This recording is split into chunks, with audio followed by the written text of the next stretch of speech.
Olá, queridos, sejam bem-vindos, meus lindos e minhas lindas. Conforme a gente tinha combinado, hoje a gente vai falar sobre população brasileira. Eu resolvi fazer um pouquinho diferente do que eu tinha pensado, tá? Ao invés de a gente fazer uma aulona, que aí de repente vai ficar um vídeo muito extenso, eu vou dividir, tá bom? Eu vou picotar aqui a matéria para não ficar tão cansativo para vocês, tá bom? Então, primeiro, gente, a gente vai ver como é composta essa população brasileira, como ela vai sendo, elaborada, como que a gente vai se constituindo como nação ou como população.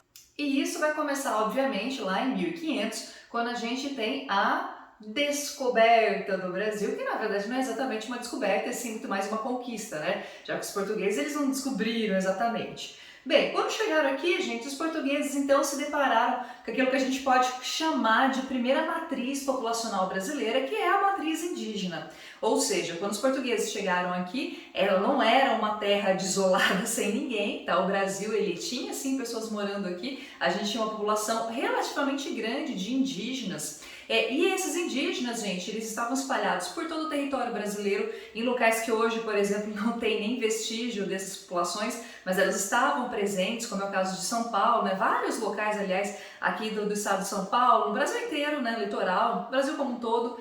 Não dá para a gente ter uma estimativa exata de quantas pessoas nós tínhamos naquela época. Então a gente consegue fazer por alto, aí vocês vão ver que assim, a forma como a gente faz a estimativa, ela é meio assim, porque a gente acredita que tinha de 1 a 6, milhões de indígenas. Vocês conseguem perceber então, né? De 1 a 6,8, então quer dizer, a diferença é grande aí, tá bom? Bom, a gente pode dizer com certeza, podemos afirmar com certeza que ao contrário do que é dito muitas vezes, o que vai acontecer com essa população é que eles vão sofrer sim um genocídio e um etnocídio. Essa palavra genocídio me lembra muito uma pessoa. Quem será? Bom, genocídio significa que você vai sim sistematicamente matar, exterminar de alguma forma essa população. Por muito tempo, gente, foi colocado, até pelos livros didáticos, né, até por alguns historiadores, como se a nossa colonização, essa colonização portuguesa, tivesse sido mais amena em relação, em comparação com a colonização espanhola. Quer dizer, os espanhóis eles teriam sido muito mais brutos e muito mais cruéis com os índios do que os portugueses foram. Isso não é verdade, tá, gente? Isso é totalmente mentiroso. Na verdade, os colonizadores portugueses, os bandeirantes, essas várias figuras, eles foram sim extremamente violentos, eles mataram várias populações indígenas. É por isso que não só genocídio, né, essa ideia de você matar várias pessoas de uma mesma população, mas etnocídio também, porque a gente acabou exterminando determinados grupos que tinham lá uma composição étnica, né? Então tinha uma composição linguística, territorial e que também foi exterminada e que hoje a gente só tem aí alguns registros arqueológicos, tá bom? Então algumas populações foram realmente exterminadas. E a forma como a gente fazia isso, a gente não, né? Os portugueses. A forma como eles faziam isso não era nada bonzinho, claro, né? Se é o extermínio, então acontecia assim de forma extremamente violenta e isso vai acontecer por um bom tempo, tá? Isso vai acontecer aí até, a gente pode afirmar que quase até 1800 esse processo de genocídio ainda acontecia. Bom, um outro grupo que também veio para o Brasil vai ser a população africana. Esses a gente não pode chamar de forma nenhuma de imigrantes, tá, gente? Não cometam esse erro. Eles não vieram para cá para serem imigrantes, para tentar uma nova vida. Não, eles vieram para cá como escravos. E a gente também tem que tomar muito cuidado com as pessoas que dizem ou que afirmam que, na verdade, ainda bem que eles vieram para o Brasil. Porque no Brasil eles tinham muito mais condições de vida, que era muito melhor, porque a África era muito pobre. Gente, a África só ficou pobre de tanto ela sofrer exploração ao longo de vários séculos. Não só esse processo de escravidão acabou diminuindo a população africana, o que causou uma desestabilização muito forte nas populações africanas, mas também, posteriormente, quando a gente teve a partilha da África lá no século XIX, isso também colabora com o empobrecimento do continente. Então não, tá? Não foi porque eles já eram pobres e aí a gente fez o favor de trazer eles para cá. Na verdade, vamos lembrar também que lá essa grande maioria da população não era escrava, tá, gente? Também diferente de outras narrativas aí que a gente às vezes costuma ouvir. E quando eles vieram para cá, aí sim se transformaram em escravos. E sinceramente, minha gente, falar que a pessoa veio aqui escrava e que a gente estava dando uma chance para ela, Ah, meu filho, acorda, né? Não tem nada de chance em ser escravo, tá bom? Isso é um trabalho brutal, trabalho extremamente cruel, que a gente sabe ali que tinha algumas questões muito, né, terríveis dessa história da escravidão brasileira, com homens e com mulheres também. Então, enfim, não tem nada de interessante nessa história não, tá? A gente acredita por alto que tenha havido cerca de 4 milhões de pessoas, de escravos africanos vindo para o Brasil. Porque também é uma estimativa, porque a gente teve muito comércio ilegal, tá? Da mesma forma que a gente tem hoje tráfico de entorpecentes ou outras formas de tráfico, a gente também tinha tráfico de escravos ilegal, então muitas vezes eles chegavam aqui e não se tinha registro dessas pessoas, como também acontece de muitos registros de saídas lá da África, né? Quer dizer, você sabe que saiu tantas pessoas de lá, mas muitas dessas pessoas não chegavam ao continente americano, ou ao Brasil especificamente, porque essa viagem, esse trajeto era feito nos navios negreiros, muitos adoeciam, enfim, também péssimas condições, então por isso que a gente só tem uma estimativa. Bom, a população europeia, gente, ou essa matriz europeia, que a gente quer crer que ela é dominante, né, que formos uma maioria, não é, tá, gente? Não foi, e mesmo tempo, tanto é que a prova é que hoje a gente tem uma população majoritariamente, não digo majoritariamente, mas a gente tem ali quase o mesmo tanto de negros e brancos. Essa população europeia vai ter dois momentos na população brasileira, tá? No jeito que eles chegam aqui no Brasil. A gente vai ter de 1530, olha que tempão, 1980, a vinda de portugueses. Então os portugueses, eles foram os primeiros, claro, né, eles foram os primeiros a chegar. Não é, pelo menos a priori, gente, lá até 1600, 1700, não vai ser um fluxo grande dessas pessoas, tá? Tipo, a gente não vai ter milhares e milhares de portugueses vindo, a gente vai ter uma certa quantidade, mas não suficiente para ter um aumento significativo da população brasileira. Isso só acontece de fato quando a gente começa lá em 1850, aí sim, num processo de substituição da mão de obra escrava, a gente acaba aceitando, inclusive incentivando a vinda de outros europeus, como os italianos, como os espanhóis, alemães, holandeses, e tantos outros que também vieram para cá e estabeleceram aqui residência, tá? Esses sim imigrantes porque vieram porque queriam mesmo, tá? Porque o Brasil era tida como terra das oportunidades. Olha só como as coisas mudam, não é mesmo? Bom, a entrada de imigrantes, gente, então ela vai ter momentos diferentes, tá? De acordo com o que é a própria história brasileira e a história mundial, tá bom? A gente vai ter de 1530 a 1808 portugueses escravos, como a gente já viu, lembrando que eu coloquei aqui, ó, imigrantes escravos, mas não é exatamente o termo correto, né?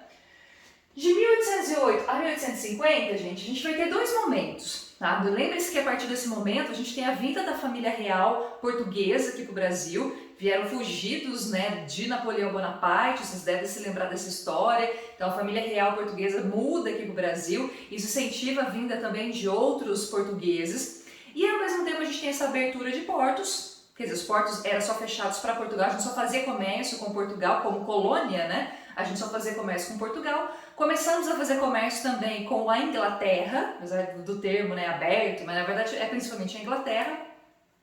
E aí depois, entre 1850 e 1930, aí que sim, tá, gente? Aí a gente vai ter a entrada de muitos e muitos imigrantes que estavam vindo, como eu falei para vocês, buscando essas novas oportunidades, buscando essas novas possibilidades de vida que teoricamente o Brasil daria, tá? Para muitos deu, tá bom? Para muitos italianos, inclusive, que vieram para cá depois de um tempo, acabaram inclusive ajudando ou colaborando para a gente ter um breve processo de industrialização em São Paulo e aí depois, lá na frente, que a gente vai ter mesmo uma industrialização. Gente, veja que eu pulei um tempão aqui, tá? Vocês viram que eu fui de 1930, não sei se está dando para ver direitinho, e até 1980, porque, olha, entre 1930 ali depois, a gente começa a ter Segunda Guerra Mundial. Durante esse período do conflito da Segunda Guerra, a gente não teve muitos imigrantes. Depois você até tem, quando termina a Segunda Guerra, como a Europa ainda estava nesse processo de reconstrução, como, né, você tinha ainda muitos lugares que estavam muito desolados, você teve a vinda de imigrantes, sim, tá? Quer dizer, muitos europeus ou até asiáticos, né, japoneses, por exemplo, vieram para o Brasil, mas não era o mesmo fluxo do que nesse período aqui. tá bom? A gente não tem o mesmo fluxo lá a partir de 1850, tá bom? Então aí a gente vai ter muito menos gente vindo. E aí eu coloquei em 1980 porque ele vai ser um ponto que a gente começa a ter o oposto. Ao invés de a gente ter a imigração, quer dizer, a entrada de pessoas de outros lugares aqui no Brasil, a gente passa a ter a emigração, que é a saída de brasileiros. 1980, 70 até a gente pode apontar também, mas principalmente 80, o Brasil estava passando por crise econômica terrível, né? Resto ali do período militar, e por isso vai incentivar muitas pessoas a migrarem, principalmente para Estados Unidos e Europa, tá? Então a gente vai ter a saída de brasileiros ao invés da entrada aí de outras pessoas.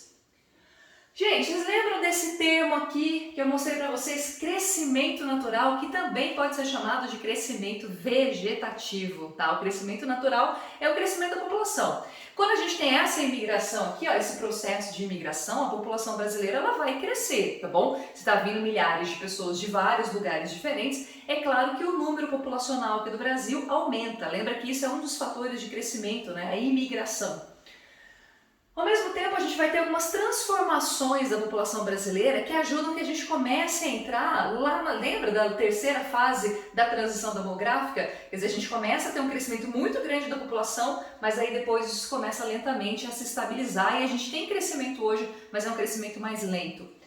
A partir de 1940, turma, o Brasil ele passa por uma série de transformações que começam principalmente com o Sudeste, especificamente ainda São Paulo, né? Que vai ser um processo muito forte de industrialização e urbanização, são duas coisas que estão sempre juntas. E ao mesmo tempo, gente, a gente começa a ter também uma série de planejamentos e uma série de organizações que a gente usa o nome, usa o termo sanitarismo.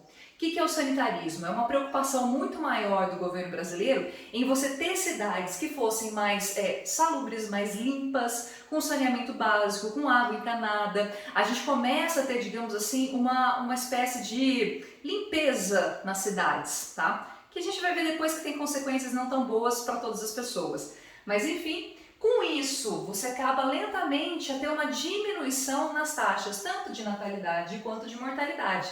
Quer dizer, começa a melhorar a situação de vida do brasileiro, principalmente nas áreas urbanas. Então eles começam a viver mais, nascer menos gente, que é sempre uma coisa que está associada também, nasce menos gente, e aí você tem também menos mortes. Que não quer dizer que a população está diminuindo, pelo contrário, aqui a gente ainda vai ter um crescimento grande da população brasileira.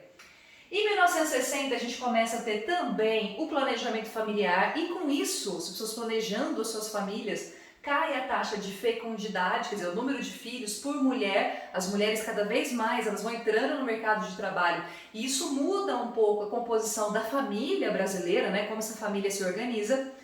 E depois, gente, em 1980, a gente passa a ter uma série de melhoramentos também na estrutura da saúde brasileira. A gente começa a ter, por exemplo, o SUS, depois de 1988, tá? SUS, gente, é um dos maiores programas de sistema único de saúde do mundo. É uma das coisas, tudo bem, ai, mas é ruim, ai, não funciona direito, ai, as filas do SUS sempre existiram, né? Tudo bem, a gente sabe que é um sistema que tem muito que melhorar, claro. Só que, gente, se você compara com outros países que não têm sistema único de saúde, como por exemplo os Estados Unidos, a situação vai ser muito pior, tá bom? Então a gente tem sim que defender o SUS, porque o SUS é uma das melhores coisas que a gente tem aqui no Brasil. Olha que coisa louca, né? É uma das melhores coisas que nós temos. E por isso a gente fala tanto atualmente do SUS, porque se não fosse ele, provavelmente muito mais gente no Brasil teria ou estaria morrendo hoje nas filas dos hospitais. Além disso, também a década de 80 ela vai ser marcada, gente, por uma maciça vacinação. A gente vai ter programas de vacinação no Brasil inteiro, vacinas de vários tipos diferentes, e é graças a essas vacinas que algumas doenças, vocês, por exemplo, nem ouviram falar, talvez, várias doenças foram simplesmente erradicadas e só estão voltando ao território brasileiro por conta do quê? Por conta da ignorância, por conta do movimento anti-vacina, por conta dessas pessoas aí que dá vontade sim da gente... Eu não sei nem o que eu tenho vontade de fazer com essas pessoas. Não é bonito não, tá? Não é coisa boa que eu tenho vontade de fazer com essas pessoas não. Gente, o Brasil ele conseguiu ter um dos sistemas mais funcionais de vacinação do mundo. A gente era exemplo de vacinação no mundo. O sistema, como a gente fazia essa aplicação de vacina, era exemplar. E aí chega lá, né, meus amores, 2020, 2021... plena pandemia, né, em pleno ali coronavírus, com vacina praticamente o mundo inteiro se vacinando e a gente aí ficando para trás, graças... Que palavra que eu tinha lembrado mesmo? Ah, é genocida, né? Ah, é verdade. Gente, muito obrigada. Falei pra vocês que ia ser curto. Semana que vem a gente faz algumas outras. Eu ponho muito mais conteúdo aí, tá bom? Pra gente ir devagar. E é isso. Muito obrigada pela atenção de vocês, tá bom? Um beijo pra todos e boa semana. Tchau, tchau.